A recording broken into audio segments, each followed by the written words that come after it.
अस्सलाम वालेकुम हाय व्यूअर्स आऊं तव्हांजो पंहिंजो गुलाम मुर्तज़ा। सो अॼु तव्हां लाइ बीफ जो रेसिपी खणी हाज़िर थिया आहियूं। असीं पंहिंजे पैन में ऐड कंदासूं 4 खां 5 टेबल स्पून ऑयल जो ऐं तव्हां पंहिंजे हिसाब सां बि ऐड करे था सघो।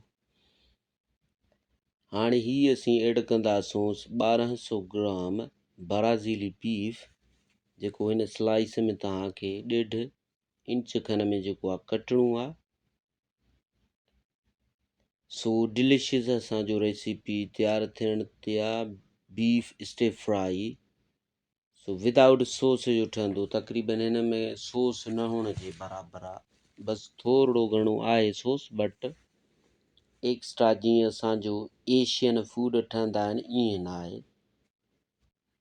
सो तव्हां इनखे थोरो मिक्स कयो। हिन में को बि तव्हांखे एक्स्ट्रा पाणी ऐड नाहे करिणो।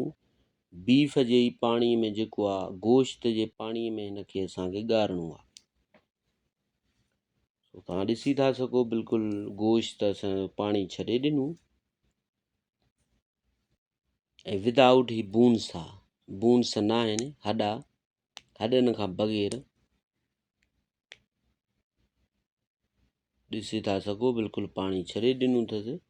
हाणे हिनखे असीं पचाईंदासूं। तव्हां ढकण बि लॻाए था सघोसि, न बि हलंदो, का ॻाल्हि न आहे, छो जो ही ब्राज़ील बीफ आहे, ॻरण में जल्दी थो थी वञे। ॾिसी था सघो 10 मिंटनि में असांजो जेको आहे पाणी बिल्कुलु ड्राई थी चुको आहे। मीडियम फ्लेम ते मूं रखियो हो। सो हाणे असीं अदरक ऐं थूम ऐड कंदासूं 2 टेबल स्पून ऐं पोइ असीं कंदासूं मिक्स। बिल्कुलु सिंपल इंग्रेडिएंट्स में जेको आहे सो डिलिशियस असांजो रेसिपी तैयार थी पाण खे मिलंदो। कुझु असीं ऐड कंदासूं हिकिड़ो बसरु। तव्हां को बि बसरु, ही मूं वाइट बसरु वरितो आहे, अछो बसरु, तव्हां को बि बसरु ऐड करे था सघोसि। बसरु ऐं बीफ खे जेको आहे असीं मिक्स कंदासूं। पोइ असीं 1 table spoon black pepper add कंदासूं। तव्हां पंहिंजे टेस्ट जे मुताबिक़ जेकॾहिं तव्हांखे पसंदि आहे तव्हां 1.5 स्पून बि ऐड करे था सघोसि। मूं 1 table spoon black pepper add कयो।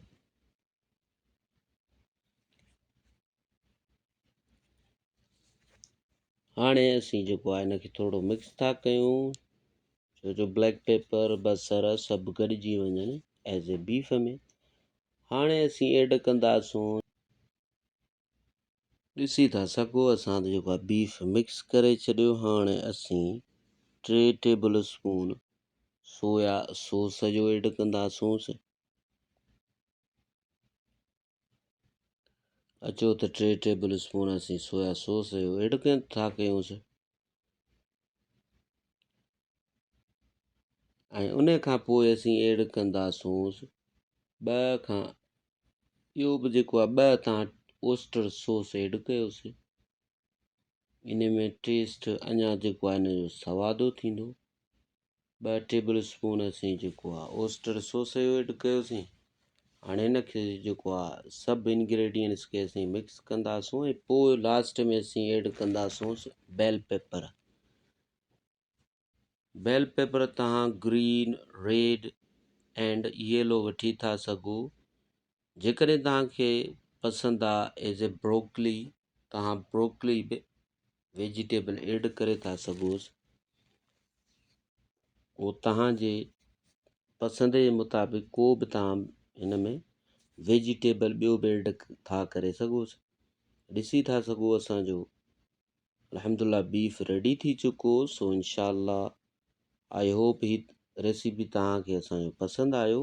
इंशाअल्लाह कंहिं नेक्स्ट वीडियो में तव्हां सां ज़रूरु मिलंदासूं। तें ताईं अल्लाह हाफ़िज़। जिथे बि हुजो अल्लाह तव्हांखे ख़ुशी आबाद रखे। अस्सलामु अलैकुम वरहमतुल्लाह वबरकातुहू।